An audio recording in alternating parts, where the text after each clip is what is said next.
খুব একটা ভালো হয়নি। কি কি বললি? খুব একটা ভালো হয়নি মানে? সবই করেছি, কিন্তু মনে হচ্ছে একটা বছর ড্রপ দিতে হতে পারে। কি বললি? ড্রপ দিতে হতে পারে মানে? আর কটা বছর তোর লাগবে?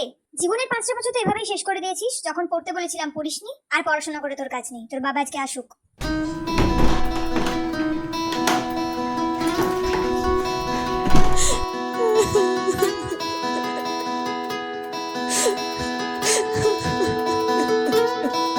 হয়তো হয়তো যদি আমি আর একটু কম বলতাম বা আর একটু কম টাইম পাস করতাম,